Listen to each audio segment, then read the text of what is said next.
Welcome to the second session of BSc Physics.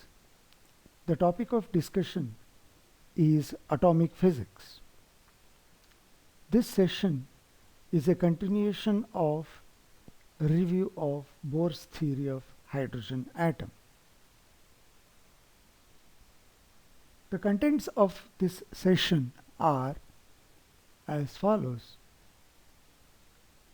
First, we will be discussing about the expression for wave number of a spectral line.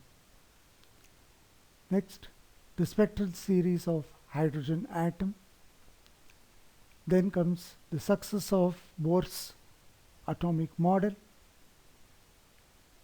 After that, we will be discussing the failures of Bohr's atomic model. Finally, we will be discussing about the fine structure of the spectral lines. To begin with, we will try to discuss the derivation of the expression for wave number of a spectral line. We know that hydrogen atom in its ground state contains an electron in its lowest orbit, that is the first orbit. When energy is given to the atom, it absorbs quantized amounts of energy and the electron goes to the higher orbit temporarily. This process is called as excitation. Now, the atom is said to be in the excited state. In a very short interval of time, the electron jumps to the lower orbit due to the process of de-excitation, resulting in emission of electromagnetic radiation.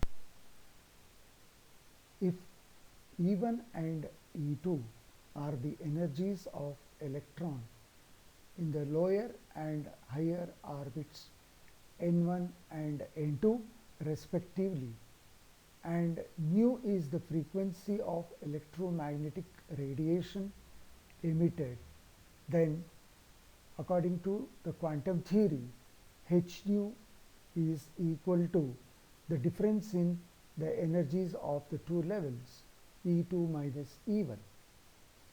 Substituting the expressions for E2 and E1 and taking out the common factors, we get the expression h nu as equal to minus mz square e to the power of 4 8 epsilon naught square h square into 1 by n2 square minus 1 by n1 square. On the left hand side, we know that frequency mu is equal to c by lambda.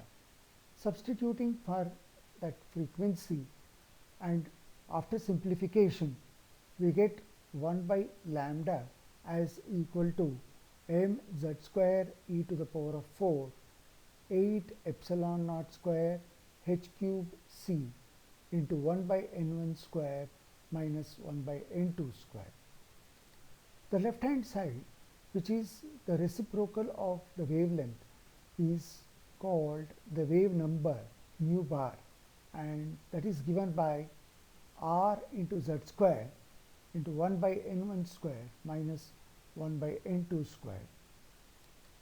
Here the constants m e to the power of 4 divided by 8 epsilon naught square h cube c is equal to r, which is called as the Rydberg constant, and substituting the values of all these constants, we can get the final result as equal to 1.097 into 10 to the power of 7 per meter. The next discussion is the spectral series of hydrogen atom. If energy is supplied to a large number of hydrogen atoms, they are excited to different higher energy states. During de-excitation, large number of photons are emitted which appear as spectral lines called as hydrogen spectrum. The expression for the emitted spectral lines is given by nu bar is equal to R into 1 by n1 square minus 1 by n2 square.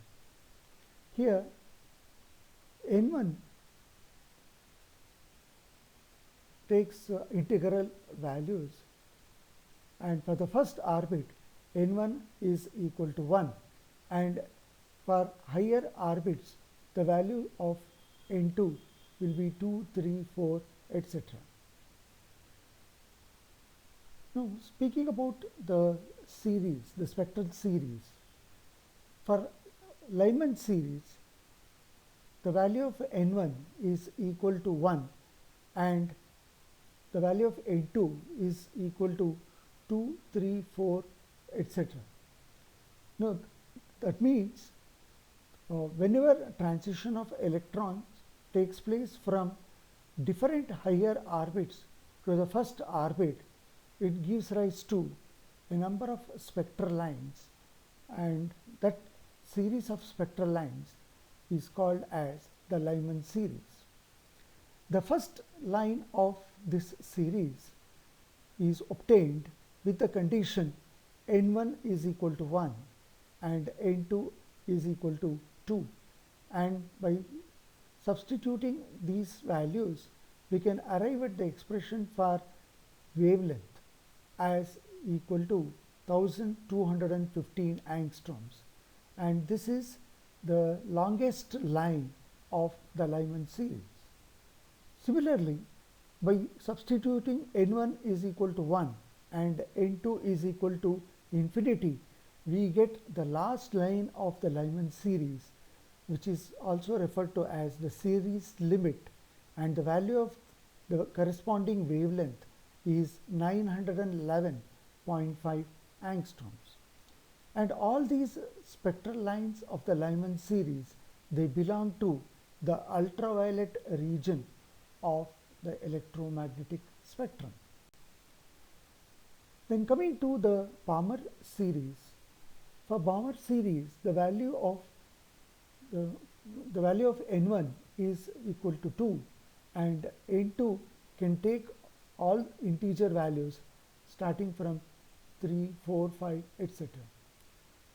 The first line of this Balmer series is obtained due to the transition of electron from third orbit to the second orbit, and the last line of the Balmer series is obtained due to the transition of electron from infinite orbit to the second orbit, which is called as the series limit. The values of the corresponding wavelengths of the first line, the longest line, and the series limit are 6563 angstrom and 3640 angstrom. And this Balmer series lines, they belong to the visible region of the electromagnetic spectrum. Similarly, the third series of the spectral lines is called as the Paschen series, and these lines are obtained due to the transition of electrons from different higher orbits to the third orbit, and this series it belongs to the infrared region of the electromagnetic spectrum. The fourth series is called as the Brackett series, and these series lines are obtained due to the transition of electrons from different higher orbits to the fourth orbit, and this also belongs to the infrared region of the electromagnetic spectrum.